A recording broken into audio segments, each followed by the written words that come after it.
Aujourd'hui, je vous amène dans une cellule de crise à la SNCF. Psst, et si tu t'abonnais?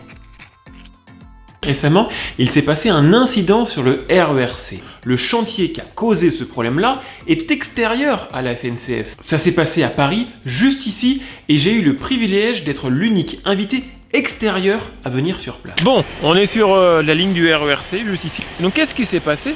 C'est que cette poutre, derrière, la même, elle s'est effondrée sur les rails du RERC. Moi, je suis là aujourd'hui pour voir un peu comment on réagit en situation de crise. Là, vous vous posez cette question, comment une poutre a-t-elle pu tomber sur les voies? C'est François, le chef du chantier, qui nous explique la raison. C'était déjà sécurisé par rapport au train. Il n'y a pas de risque d'avoir un train qui pouvait arriver sur cet incident. Il y a une entreprise qui devait mettre une poutre au-dessus des voies. Quand ils ont fait l'intervention, il y a eu un incident et cette poutre est tombée.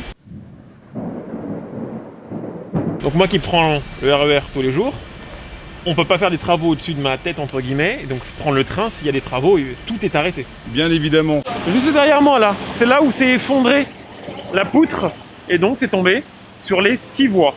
Donc là, le rail qu'on voit juste ici, c'est sur ça qu'est tombée la poutre. Et regardez comment il a plié en plein milieu. Cette poutre, qu'on peut appeler vulgairement un mur porteur comme dans une maison, est donc tombée en pleine nuit. Lors de la réalisation de travaux comme ça, le trafic est toujours interrompu et réalisé généralement la nuit. L'objectif, vous l'avez compris, éviter un drame et assurer notre sécurité. On comprend mieux pourquoi il n'y a eu aucun blessé. Mais moi, vous me connaissez, j'ai trouvé le filon. Pourquoi c'est vous qui réparez les dommages de quelqu'un d'autre? C'est vos rails finalement? C'est ça. L'infrastructure appartient à la SNCF. Donc si j'ai bien compris, moi qui fais des travaux en ce moment à la maison, le but c'est d'avoir toi François et la SNCF en voisin. Si je fais une connerie à la maison, c'est toi qui vas réparer la SNCF aussi. Eh ben, c'est le bon plan! En tout cas, tout ce qui est ferroviaire, oui. Plus sérieusement, c'est vrai qu'on peut se demander pourquoi c'est à la SNCF de réparer les dégâts alors que finalement ils sont victimes. Si la SNCF veut récupérer ses voies et donc satisfaire le plus rapidement ses passagers, il faut qu'elle répare elle-même.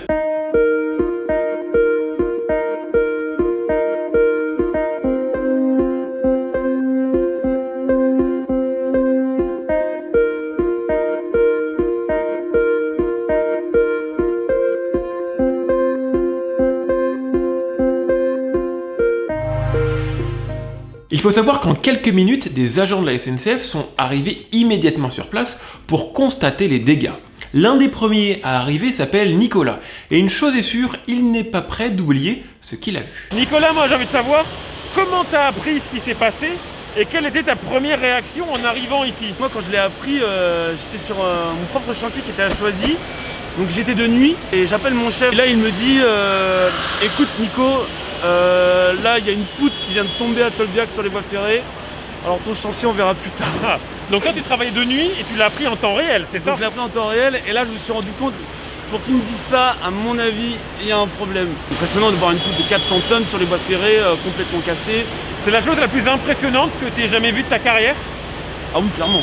Mais nous voyageurs, on est tous pareils. Dès qu'on voit un problème affiché sur les écrans, la première chose qu'on fait, on râle et ensuite on cherche une solution. Pour nous aider dans ces situations, on trouve très régulièrement des agents en rouge.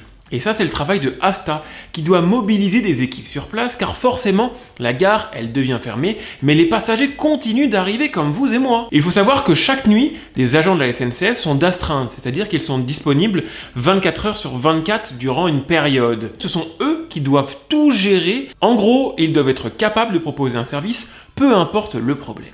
Je suis avec Asta. C'est toi, entre guillemets, qui a été préparé pour faire en sorte que quand les passagers arrivent en gare, ils viennent pas dire mince, on n'a plus rien à faire, on est bloqué. C'est vous qui aidez un appui terrain pour dire alors pour vous aider, vous pouvez faire ça, vous pouvez prendre ce trajet là, c'est ça? Effectivement, on prend en charge les clients pour qu'ils puissent continuer leur trajet avec des moyens de substitution tels que les métros, les bus de remplacement qui ont été mis en place par la SNCF ainsi que la ligne. Mais je vous ai pas dit, j'ai réalisé un rêve de gosse.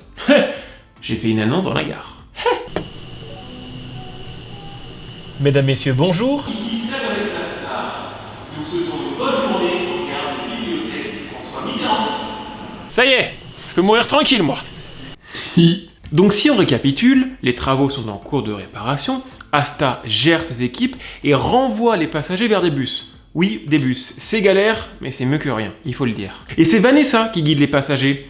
Bus de substitution RERC desservira toutes les gares jusque Juvisy, Ivry-Vitry, les Ardoines, Choisy-le-Roi.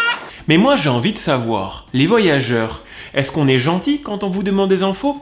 Moi j'avoue j'ai tendance à être le passager plutôt gentil avec ces personnes en rouge, parce que je sais que ce n'est pas de leur faute. Mais les autres? Les clients le prennent plutôt bien, contrairement à ce qu'on pourrait... Oui, franchement, contrairement à ce qu'on pourrait Après si on le dit penser. avec du sourire, honnêtement on peut On pas est s'énerver d'accord, contre c'est vous. vrai, c'est Voilà. vrai. J'ai toujours posé cette question-là. Est-ce que vous connaissez toutes les lignes par cœur? Parce que dès que je pose une question à quelqu'un comme vous, alors monsieur, vous prenez ça, Non, vous mais connaissez on tout a- par cœur? Mais non, mais on a des plans sur nous, on a nos Ah. petits outils magiques, ben nos voilà. téléphones portables, et puis on essaye d'orienter au mieux et de trouver l'itinéraire le plus rapide aussi, en fonction d'où ils vont, quoi. Et voilà les amis, je suis content d'avoir tourné cette vidéo et d'avoir pu mettre ces profils en avant qui nous permettent de voyager malgré ces conditions difficiles. Finalement, ce sont un peu nos stars à nous. On peut voir comme quoi un petit détail peut avoir un énorme impact sur plusieurs niveaux. On a quand même eu une gare fermée, on a eu des agents mobilisés 7 jours sur 7, 24 heures sur 24, des bus de substitution qui ont été mis en place, bref, une énorme organisation. La bonne nouvelle en tout cas, c'est que les rails sont réparés, que la sécurité est donc bien présente et que la gare est réouverte. Et oui, ça y est, on peut de nouveau profiter du RERC en toute sécurité. Psst, n'oublie pas de t'abonner, hein. Vous voulez une autre petite information? Vous voyez ce bâtiment juste ici? Et bah derrière moi, il y aura un hôtel et une auberge de jeunesse. Et c'est pour ça que hop là, il y a des travaux et donc cette fameuse poutre.